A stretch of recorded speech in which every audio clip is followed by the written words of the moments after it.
जी हाँ, महज 18 घंटों में डीआईजी की निकल गई सारी हेकड़ी। इकरा ने जारी किया वीडियो। क्या डीआईजी होगा अब सस्पेंड? स्वागत है आप सभी का। आप देख रहे हैं द राजनीति का विशेष सेगमेंट खबर और विश्लेषण। मैं हूं जबार खान। आखिर तमाम कोशिशों के बावजूद समाजवादी पार्टी के सांसद इकरा हसन को दबाने में योगी की पुलिस कामयाब क्यों नहीं हो सकी? आखिर वो क्यों करना पड़ा जिसके लिए इकरा हसन शुरू से कह रही थी? और गिड़गिड़ाता हुआ डीआईजी अब इकरा से माफी क्यों मांग रहा है? विस्तार से दोस्तों आपको सब कुछ बताते हैं। दोस्तों 19 मई के शाम से लेकर के 20 मई के सुबह होते होते उत्तर प्रदेश के पश्चिमी इलाके में जो कुछ हुआ उसने देश के लोकतांत्रिक और संवैधानिक मान मर्यादाओं को जूतों तले रौंदा। और ये सब कुछ किया उत्तर प्रदेश की पुलिस और उसके डीआईजी और उसकी पुलिस फोर्स ने। मगर दोस्तों समाजवादी पार्टी के तेज तर्रार सांसद इकरा हसन ने जिस तरीके से कानूनी दायरे में रह करके योगी की पुलिस को न सिर्फ बैकफुट पर ढकेला बल्कि ये दिखा दिया कि महिला सम्मान की बात करने वाली भारतीय जनता पार्टी, महिलाओं को पैसे खिला खिलाकर वोट लेने वाली भारतीय जनता पार्टी किस तौर पर एक महिला सांसद के साथ में क्या कुछ नहीं कराती अपनी गुंडेनुमा पुलिस के जरिए। और वो भी जब एक बहुसंख्यक समाज की बुजुर्ग महिला के जिस बेटे की जीवन लीला समाप्त की गई थी उसके न्याय के लिए जब एक सांसद पहुंचती हैं तो फिर क्या हुआ?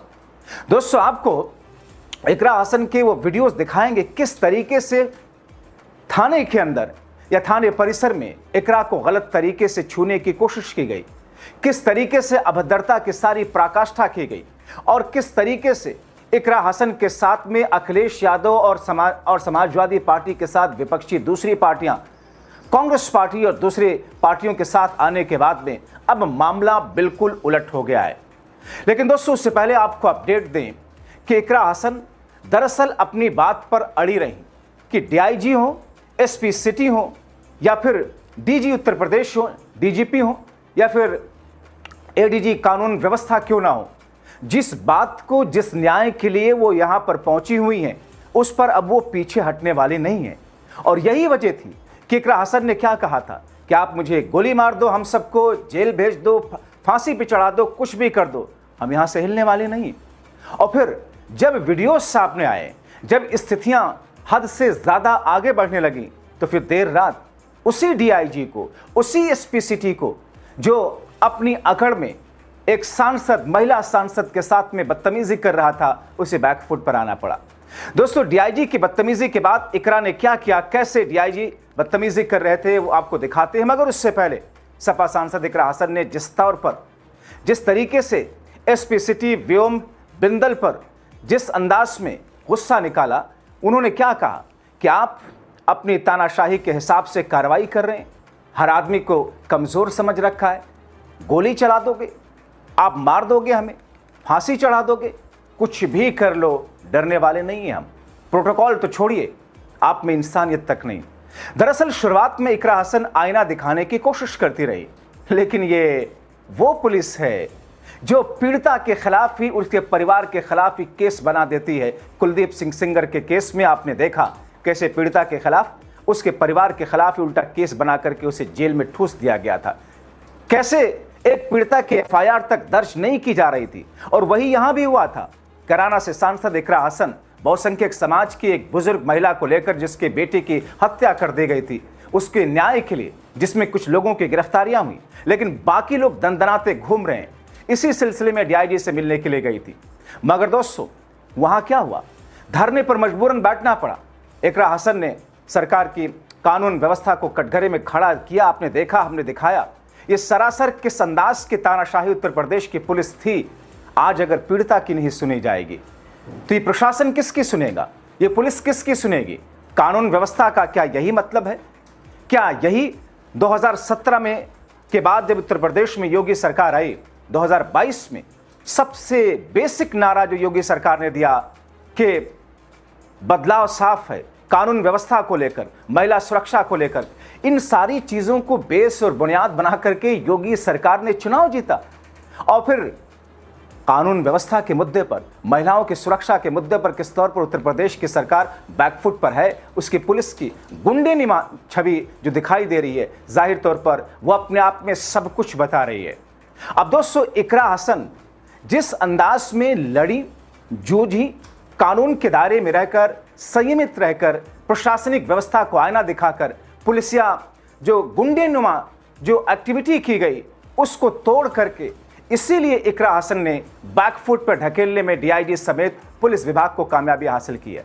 अब जो वीडियो जारी किया गया, इन 2 वीडियोस में आप देखिए कि किस तरीके से, किस अंदाज में जो इकरा हसन ने कहा कि गलत तरीके से छुआ गया।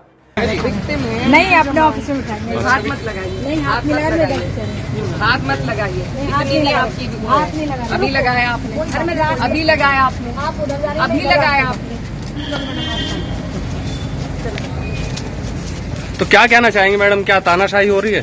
देख ही रहे हैं आप, अगर एक सांसद एक पीड़ित परिवार के साथ डीआईजी से मिले और डीआईजी पीड़ित परिवार को उनके सामने कहे कि जाइए, जो हमें करना है हम करेंगे, तो ये तानाशाही है। और फिर हमें यहाँ लाया गया है महिला थाने में। चलो ना आगे आगे, तो आपने मना कर मेरे हाथ क्यों लगा रही? दोस्तों, थाने के अंदर का वीडियो दिखाते हैं। थाने के अंदर इकरा के साथ जो कुछ हुआ, उस वीडियो को खुद इकरा ने जारी करके क्या कहा है, जरा उसको भी सुनिए। हम गए थे डीआईजी साहब के पास, एक जो कार्रवाई गौशाला में हुई है, जो माँ है वो लगातार ये कह रही है कि उनको इंसाफ नहीं मिला है। इंसाफ की गुहार को लेकर हम डीआईजी साहब के पास आए थे। जो माता जी हैं मोनू कश्यप की, उन्होंने अपना पक्ष रखा, अपनी बात रखी। डीआईजी साहब जिन्होंने पहले से ही उन्हें सारी चीजों को मना कर दिया, माँ की बात को सुनने से मना कर दिया, उन्होंने उस गरीब मजलूम बूढ़ी माता को कहा कि आप जाइए यहाँ से।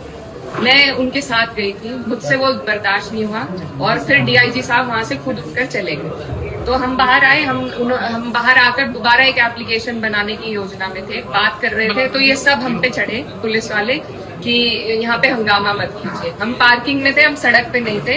रिकॉर्डिंग हमारे पास भी है, सड़क लगातार चलती रही है। अब सड़क की ट्रैफिक की बुनियाद पे ये मुझे यहाँ पर महिला थाने में लेकर आए हैं, तो ये सरासर तानाशाही है। और सिर्फ ये जो भाजपा के लोग हैं उनके लिए पुलिस वाले काम कर रहे हैं। आप साफ तौर से क्या लगता है आपको, ट्रैफिक विभाग को लेके आपको लेके आए या कुछ आप लोग भी वहाँ पे थे? ट्रैफिक लगातार चल रहा था, हमारे पास भी वीडियो रिकॉर्डिंग मौजूद है। ट्रैफिक में कोई खलल नहीं आई थी, हम पार्किंग की स्पेस में खड़े थे और इन्हीं लोगों के द्वारा कहा गया था कि दोबारा एक एप्लीकेशन दे दो, उसी की बात वहाँ कर रहे थे। तो इन्होंने पूरे जिले की महिला पुलिस वहाँ बुला ली, हमें डराने के लिए, हम पर दबाव बनाने के लिए। लेकिन हम डरेंगे नहीं, इनको जो करना है ये वो कर सकते हैं। ये मेरे लोग हैं, जब ये पीड़ा में है तो मैं पीड़ा में हूँ और इनके साथ में खड़ी रहूंगी। अभी आपको कहाँ जाएंगे? अभी महिला थाना सहारनपुर। दरअसल दोस्तों, इस पूरी विवाद की शुरुआत, जैसा कि हमने आपको बताया, शामली के कांदला थाना क्षेत्र के जसाला गांव के रहने वाले युवक मोनू कश्यप के जीवन लीला समाप्त करने से जुड़ी हुई है। पुलिस के मुताबिक मोनू कश्यप के इस हत्याकांड में 2 लोगों को, सचिन और शुभम को गिरफ्तार किया जा चुका है, जिन्हें प्रेमिका से बात न कराने की नाराजगी में वारदात से पहले साथ बैठकर शराब पी जिन्होंने, और फिर मोनू की पिटाई की और उसकी हत्या की।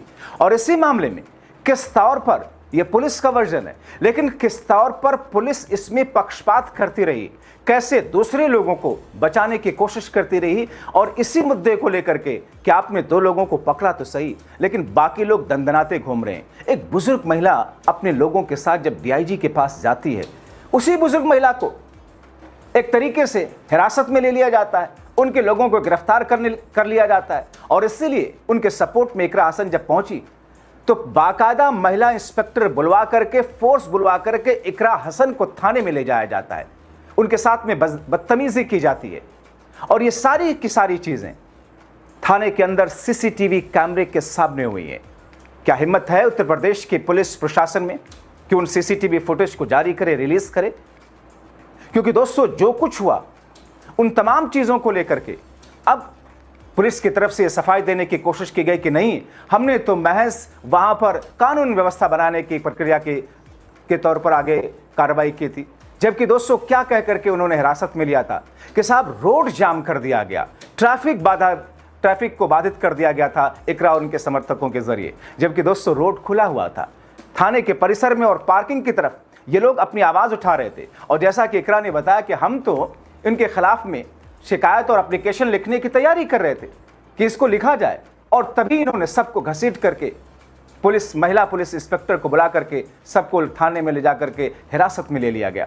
अब दोस्तों, मामला जब बढ़ा और ये बात सिर्फ उत्तर प्रदेश के पश्चिमी इलाके कांधला, शामली, कैराना, सहारनपुर तक ही नहीं बल्कि लखनऊ तक पहुंची, डीजीपी के तक पहुंची, एडीजी लॉ एंड ऑर्डर तक पहुंची, उत्तर प्रदेश के मुख्यमंत्री योगी आदित्यनाथ तक पहुंची, समाजवादी पार्टी के मुखिया तक पहुंची और दिल्ली तक ये बात पहुंची, जहां पर कांग्रेस पार्टी के दूसरे नेता भी इकरा हसन के सपोर्ट में आए।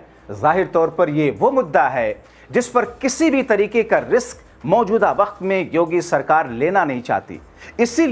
इसीलिए इकरा की उन बातों को मानना ही पड़ा, देर रात ही सही। इसीलिए कहते हैं कि न्याय के मंदिर में या फिर उसके यहां देर है अंधेर नहीं। आप क्या कहेंगे इन तमाम चीजों को लेकर? उत्तर प्रदेश की पुलिस की तानाशाही, इकरा हसन की बहादुरी और एक सांसद के होते हुए, एक सांसद के नाते अपने लोगों के साथ डटकर पुलिस या गुंडागर्दी के खिलाफ खड़े रह करके मुकाबला करने पर अपनी राय जरूर लिखें।